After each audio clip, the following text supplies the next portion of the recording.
नमस्कार, मैं हूं सैयद सुहेल। 5 की पंचायत में आपका स्वागत है। सर्जिकल स्ट्राइक के बाद भी पाकिस्तान अब तक नहीं सुधरा है। सर्जिकल स्ट्राइक से बौखलाया पाकिस्तान लगातार सीज फायर का उल्लंघन कर रहा है, गोलीबारी कर रहा है। साथ ही पाकिस्तान कवर फायर देकर आतंकियों की भारत में घुसपैठ की भी कोशिश कर रहा है, जिसका हमारे जवान करारा जवाब भी दे रहे हैं। ऐसे ही एक घुसपैठ को नाकाम किया शहीद मनदीप ने। सीमा पर बहादुरी से लड़ते हुए जाबाज जवान मनदीप ने अपनी जान कुर्बान कर दी, लेकिन कायर पाकिस्तान ने शहीद मनदीप के शव के साथ वैसा ही सलूक किया जैसा शहीद हेमराज के साथ किया था। आतंकियों ने शहीद जवान मनदीप के शव के साथ बर्बरता की। ऐसे में शहीद जवानों के परिवार से एक ही आवाज आ रही है कि पाकिस्तान को एक बार फिर करारा जवाब दिया जाना चाहिए। ऐसे में 5 की पंचायत में आज का सवाल यही है कि क्या पाकिस्तान पर एक और सर्जिकल स्ट्राइक की जरूरत है, क्योंकि एक सर्जिकल स्ट्राइक से नहीं सुधरेगा पाकिस्तान। मनदीप, संदीप और जितेंद्र। मनदीप हरियाणा के कुरुक्षेत्र के रहने वाले थे, संदीप रावत उत्तराखंड के और जितेंद्र सिंह रक्सौल के। ये जवान सरहद पर लड़ते हुए शहीद हुए, लेकिन पाकिस्तान सुधरने का नाम नहीं ले रहा है। क्या उसे एक और इलाज की जरूरत है? उस मनदीप के साथ नहीं हुआ, ये पूरे देश के साथ हुआ है। मैं अपने आदरणीय प्रधानमंत्री जी से भी रिक्वेस्ट करूंगा कि ये पूरे देश का वो है बदनामी। एक फौजियों को पूरा वो दो। आप अभी वक्त आ गया है कि कुछ करो। अभी ये रोज रोज मरने से अच्छा है एक दिन मर लो। अगर हमारी किस्मत में मरना हुआ तो एक दिन मरो। ये रोज रोज का वो नहीं, आज इसकी डेड बॉडी यार, ये कल उसकी यार, ये डेली देखने में हमारे को मिल रहा है। तो प्रधानमंत्री जी आपसे रिक्वेस्ट है, नरेंद्र मोदी जी, कि आप कुछ करो देश के लिए। अभी फुल एंड फाइनल हम चाहते हैं कि सरकार से कि जो रोज रोज लड़के मरते हैं, इससे बेहतर है कि एक ही दिन अच्छी आर पार की लड़ाई हो जाए। हमारे प्रधानमंत्री मोदी जी कहते थे कि मेरे 56 इंच का सीना है, अगर वो हमारे एक भी जवान का सिर काटेंगे तो हम 10 का काटेंगे। और जब से हमारे कोई ऐसा वो नहीं मिला है, अभी नरेंद्र मोदी जी ने कहा भी आप 10 के काट के लो। हमारे जो बच्चे के साथ हुआ, हमारे गांव के बच्चे के साथ इतना बुरा बर्ताव हुआ। हम चाहते हैं कि हमारी आत्मा को शांति जब भी मिलेगी कि पाकिस्तान के भी 10 सैनिकों के सिर, हमारे सैनिक 10 सिर ले आए। हमारे बच्चे जा रहे हैं, हमारे जवान बच्चे मर रहे हैं। हम खुद जाएंगे, हमें भेजो, पाकिस्तान भेजो। हम सारा बॉर्डर पे लड़ेंगे। हम लोग नहीं बर्दाश्त कर सकते अपने बच्चों को ऐसे बर्बाद होते हुए। हमारे जवान बच्चे जा रहे हैं। पाकिस्तान मुर्दाबाद, मुर्दाबाद, मुर्दाबाद, मुर्दाबाद, मुर्दाबाद। पाकिस्तान को खत्म करो, पाकिस्तान को खत्म करो, पाकिस्तान। हम पाकिस्तान को खत्म करेंगे। एक बार आर पार हो जाए, पाकिस्तान पूरा खत्म हो जाए। हम लोग रोज रोज की लड़ाई बर्दाश्त नहीं कर सकते। एक बार ही खत्म कर दो सबको। हम जाएंगे खुद इसकी लड़ाई में, हम खुद करेंगे सब। परिवार का दुख लाजमी है। हमारे साथ खास मेहमान 5 की पंचायत में जुड़ रहे हैं बीजेपी के राष्ट्रीय प्रवक्ता सैयद शहनवाज हुसैन साहब, जो कि बताएंगे कि क्या सरकार एक और सर्जिकल स्ट्राइक के बारे में सोच रही है। हमारे साथ कांग्रेस नेता मुकेश नायक हैं, जो विपक्ष में होने के नाते उनका दायित्व है, वो बताएंगे कि क्या सही है, क्या गलत, किस राह पर है और किस राह पर जाना चाहिए। हमारे साथ रिटायर्ड लेफ्टिनेंट जनरल राज कादियान साहब, जो कि farmer deputy chief of army staff है, और साथ ही साथ रिटायर्ड मेजर जनरल पीके सहगल साहब, जो बताएंगे कि क्या इलाज है पाकिस्तान का। आप सभी का बहुत बहुत स्वागत है। शहनवाज जी, मेरा सवाल आपसे है, सरकार में आप इसलिए, मनदीप के भाई का कहना है कि कुछ करो देश के लिए, ये प्रधानमंत्री जी से वो कह रहे हैं। आर पार की लड़ाई की बात पिता कह रहे हैं, पत्नी कह रही है कि पाक को समझा दो या पाक को खत्म कर दो। जितेंद्र की बेटी कह रही है पीएम के चुप रहने से काम नहीं चलेगा। उनके भाई ये भी कह रहे हैं कि 56 इंच का सीना और 10 सर, न जाने क्या क्या। बेशक ये वक्त इस तरह का है, आप उन्हें क्या कहना चाहेंगे? देखिए, पाकिस्तान जिस तरह की हरकत कर रहा है, हमें अपने सेना पर फख्र होना चाहिए, गर्व होना चाहिए और विश्वास होना चाहिए। हमारे सैनिक उनसे जो बदला ले रहे हैं उसकी खबरें आप नहीं देख पा रहे हैं। हमारे एक सैनिक के बदले में उनके 8-8 रेंजर मारे जा रहे हैं। एक गोली के बदले में 10 गोली हमारी तरफ से भी दागी जा रही है। कोई कसर छोड़ी नहीं जा रही। पूरी तरह हमारे अर्धसैनिक बल को, हमारे सैनिकों को सरकार की तरफ से छूट है और उसका जवाब मिल रहा है। यह सही है कि सर्जिकल स्ट्राइक के बाद वो डरा सहमा पाकिस्तान इस तरह की ओछी और छोटी हरकत पर उतरा है और उसका जवाब उसको मिला है और मिलेगा। अभी अगर वो इन हरकतों से बाज नहीं आया तब भी हमारे सैनिक चुप बैठने में नहीं है। जो हमारे बॉर्डर पर पहले भी वो गोलाबारी कर रहा है, लेकिन अभी जो गोलाबारी तेज हुई है, आतंकियों को कवर देकर पाकिस्तान के रेंजरों ने जिस तरह से हमारे सैनिकों के शव को छत विछत किया है, उसका जवाब उसको मिलेगा। हमारे सेना की तरफ से भी बयान आया है कि इसका करारा जवाब उसको मिलेगा। मुकेश नायक जी, आपको लगता है जिस तरह से सरकार रिवर्ट कर रही है, जिस तरह से जवाब दे रही है, वो सही है, या आप मानते हैं और चाहते हैं कि एक और सर्जिकल स्ट्राइक की जरूरत है? देखिए, सरकार का जवाब तो ये स्टैंडर्ड आंसर है। आज के दिन दीपावली में भगवान राम अयोध्या में वापस लौटे थे और आज देश में हमारे सैनिकों की मृतदेह अपने घरों में लौट रही है। इससे ज्यादा दुर्भाग्यजनक स्थिति और क्या होगी। दूसरी तरफ बीजेपी के प्रवक्ता कहते हैं हम कान काट लेंगे, हम मुंह तोड़ देंगे, हम नाक काट लेंगे। अरे भाई, हम रोज हमारे सैनिकों के शव उनके घरों पर लौट रहे हैं। उनके परिजन, उनके माता पिता, उनकी पत्नियां, उनके बच्चे क्या कह रहे हैं वो सुनना चाहिए। हम वही कहना चाहते हैं जो उनके परिजन कह रहे हैं। देखिए, एक सर्जिकल स्ट्राइक के बाद हमें लगा था कि पाकिस्तान सुधरेगा, लेकिन पाकिस्तान सुधरने वाला नहीं है। इसका पक्का इलाज करना पड़ेगा। हमारे सैनिकों के परिजन कह रहे हैं कि रोज रोज मरने से अच्छा है एक बार मर जाएं। कितनी भयानक स्थिति है सीमाओं पर, एलओसी पर कितना तनाव है, एक युद्ध जैसा माहौल है।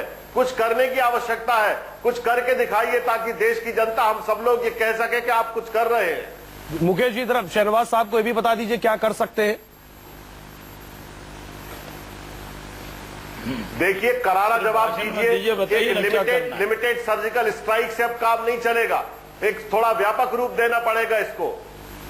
वो व्यापक रूप तो बता दीजिए, या सिर्फ पॉलिटिक्स इस पर होगी? बात यह है कि मुकेश जी को, कांग्रेस को अपने सैनिकों पर भरोसा है या नहीं है?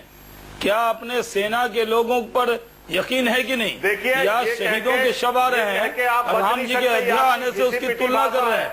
अरे हमारे सैनिक वहां लड़ रहे हैं, तो आप सियासत मत कीजिए। आप लोग इसी तरह सर्जिकल स्ट्राइक पर ये सवाल उठाने वाले कांग्रेसी, इनको ये भी नहीं होता कि इस पर भी राजनीति कर रहे हैं। इस पर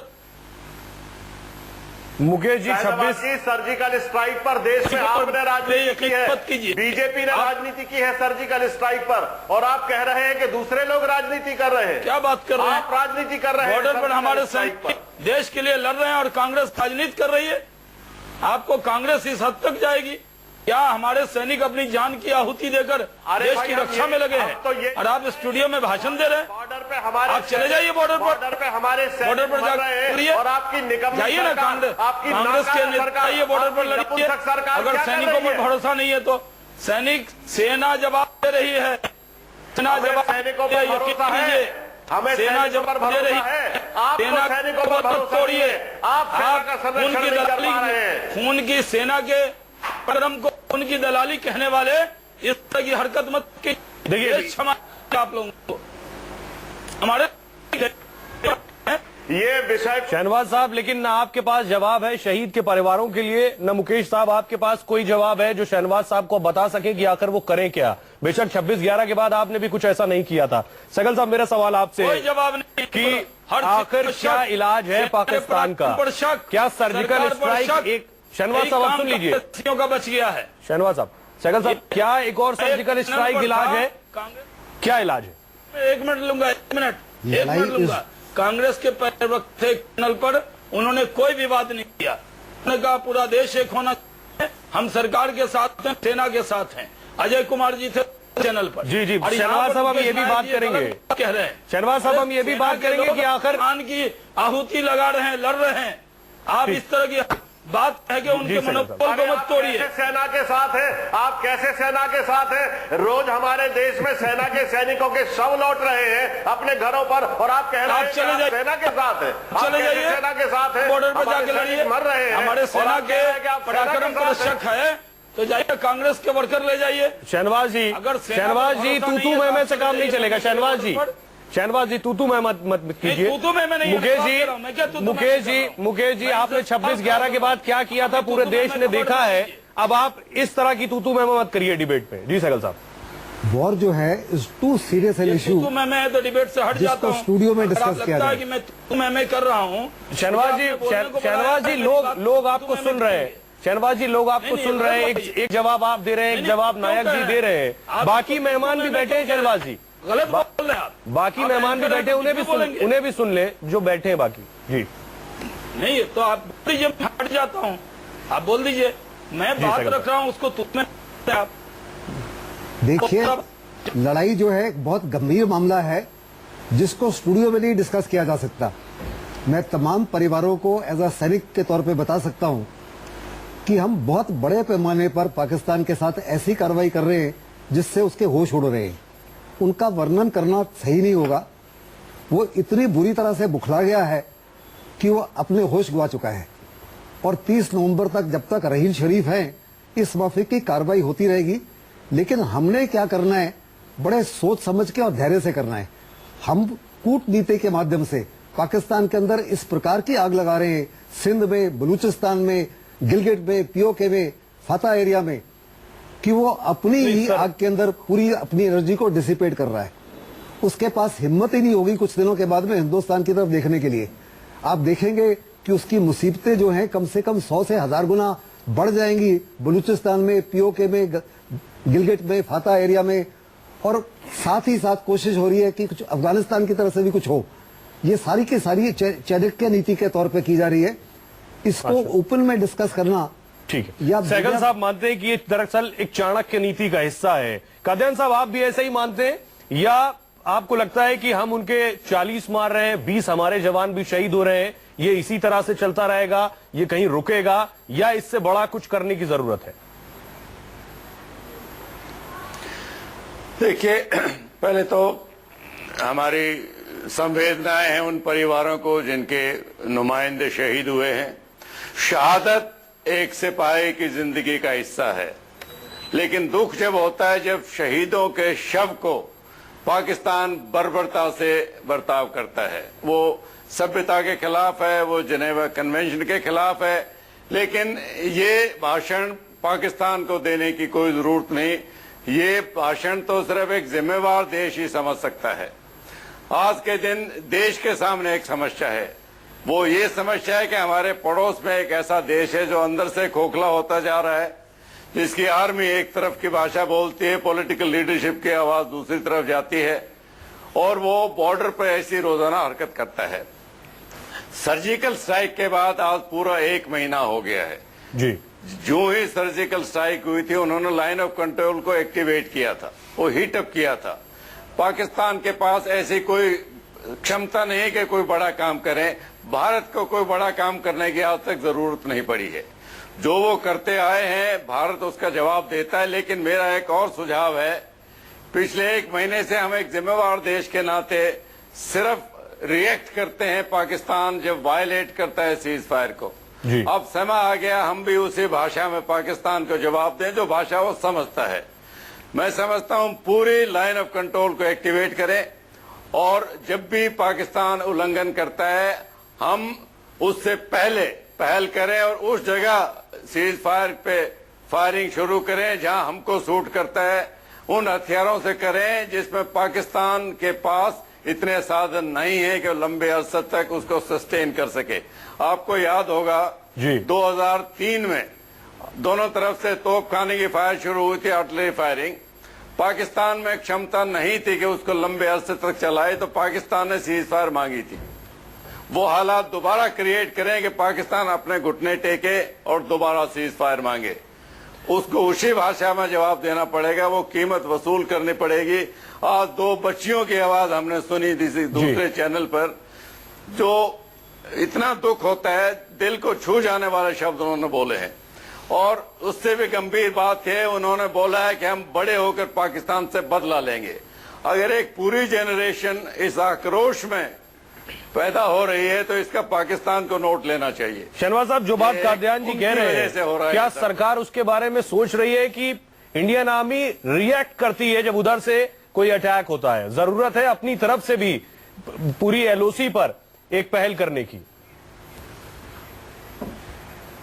देखिए, सहगल साहब ने और कादियान साहब ने बहुत जिम्मेदारी से बात की है। मैं अप्रिशिएट करता हूं सहगल साहब ने जो बातें कही कि वो सब बातें जो सेना करती है वो सेना यहाँ पर टेलीविजन पर आकर नहीं बता सकती। सेना सक्षम है, जवाब दे रही है। और कादियान साहब की भी बात सही है कि पाकिस्तान जिस तरह की हरकत कर रही है, मैं भी एक चैनल पर था जिसमें डिबेट में उस बच्चियों का दर्द हम सुन रहे थे, और उन बच्चियों ने जब जो बातें कही वो सच में बहुत भावुक थी। ये क्षण भावुक है। हमारे देश का एक भी बेटा शहीद होता है तो पूरा देश दुखी होता है, और इसमें कोई हमारी सरकार के बारे में एक बात आप साफ तौर पे मैं कह सकता हूं, बीजेपी के स्पोक्स पर जी मुकेश साहब, शहनवाज साहब को सुन रहे थे आप, वो कह रहे हैं हम अपनी तरफ से पूरी कोशिश कर रहे हैं जवाब देने की, और ये इस तरह के हालात और ऐसा वक्त है जिस वक्त सबको हिम्मत बांधनी होगी और बनानी होगी। देखिए, मैं कादवान साहब की इस बात से सहमत हूं कि केवल प्रतिक्रिया देने से काम नहीं चलेगा, हमें भी आक्रामक रुख अपनाना पड़ेगा, और जितने भी पीओके में आतंकी कैंप हैं उनको सीधा टारगेट करना पड़ेगा, और एक हमें बहुत लिमिटेड से मेरा आशा है सर्जिकल स्ट्राइक से थोड़े बड़े रूप की एक हमें लिमिटेड स्ट्राइक आवश्यक है जो करना पड़ेगी। और अभी कहा गया कि पाकिस्तान लंबे समय तक रिटेन नहीं कर सकता है, उसकी ना इतनी तैयारी, ना उसके पास ऐसे आर्म्स है, ना उनके पास ऐसे साधन है। पाकिस्तान में एक बहुत भयंकर राजनीतिक अस्थिरता का दौर चल रहा है, वहां के आर्मी चीफ रिटायर हो रहे हैं और वो अपने आप को पोजीशन करने के लिए ये सब तनाव पैदा कर रहे हैं। ऐसी स्थिति में अगर भारत तेज और आक्रामक रुख अपनाता है तो पाकिस्तान को सीज फायर मांगना पड़ेगा, हम उसको घुटने टेकने पर मजबूर कर देंगे। जी, छोटा जवाब सहगल साहब और आप कादियान साहब आपसे लेंगे। क्या इसी तरह इसका क्या आप आखिरी सॉल्यूशन देखते हैं? इसी तरह से लड़ाई होने के बाद पाकिस्तान बैकफुट पर आ जाएगा, या आपको लगता है जो बात नायक साहब कह रहे हैं कुछ बड़ा करने की जरूरत है? मुझे नहीं लगता कुछ भी बड़ा करने की आवश्यकता है जी। आप वेट कीजिए 30 नवंबर तक, वहां रजीम चेंज होगा। बाय दैट टाइम पाकिस्तान को खुद नजर आ जाएगा, उनके अवाम को विश्वास है, उनको मीडिया को विश्वास है, ये उनके हित में नहीं जो वो कर रहे हैं, उनको खुद नजर आ रहा है। वो कह रहे हैं आज उनकी सेनाओं को, आईएसआई को, आतंकवादियों को अकाउंटेबल कीजिए, पब्लिक के सामने रखिए कि उनकी नीतियों से पाकिस्तान पूरा अलग थलग हो गया है। दुनिया में एक भी दोस्त नहीं है उसका, चाइना को छोड़ के। कादियान साहब, दोनों ही न्यूक्लियर पावर है, ऐसे में आप देखते हैं कुछ इससे ज्यादा बड़ा पाकिस्तान के खिलाफ करने के लिए, या फिर आप सहगल साहब से सहमत है कि इसी तरह पाकिस्तान बैकफुट पर चला जाए? देखिए, हर चीज धीरे धीरे बढ़ाई जाती है। सर्जिकल स्ट्राइक भी हमने मजबूरी में की थी जब पाकिस्तान ने कोई सभ्यता की भाषा नहीं सुनी थी। बार बार हमने चेतावनी दी, बॉम्बे के बाद, वो दीनानगर के बाद, पठानकोट के बाद, लेकिन उड़ी एक ऐसी सीमा थी जब हमारा संयम टूट गया, और कभी न कभी टूटना ही था। सर्जिकल स्ट्राइक एक नमूना था। जरूरी नहीं हर बार हम सर्जिकल स्ट्राइक करें, हर चीज की नॉवेल्टी होती है। हमारे पास और कई साधन हैं, लाइन को पार करने के बगैर भी हम पाकिस्तान को बड़ी भारी सजा दे सकते हैं, और आर्मी ये काम कर भी रही है। मेरा कहना ये था कि हम क्यों इंतजार करें कि वो कहीं उल्लंघन करे तो हम जवाब दें। अब हम सवाल उठाने का समय आ गया है, क्योंकि पाकिस्तान बाज नहीं आने वाला। सहगल साहब ने ठीक कहा है कि ये उनके अंदरूनी हालात की वजह से है, लेकिन उनके अंदरूनी हालात उनकी समस्या, हमारी नहीं है। वो हम अब बहुत बहुत शुक्रिया। आप सभी मेहमानों का वक्त की कमी है, तो हमारे मेहमान ज्यादातर ये मानते हैं कि पाकिस्तान को जवाब देने का तरीका यही है, और पाकिस्तान इस जवाब से टूट जाएगा और पाकिस्तान खुद बैकफुट पर होगा। एक छोटे से ब्रेक के लिए रुक रहे हैं। आप सभी मेहमानों को बहुत बहुत शुक्रिया। लौट रहे हैं कुछ ही पलों में।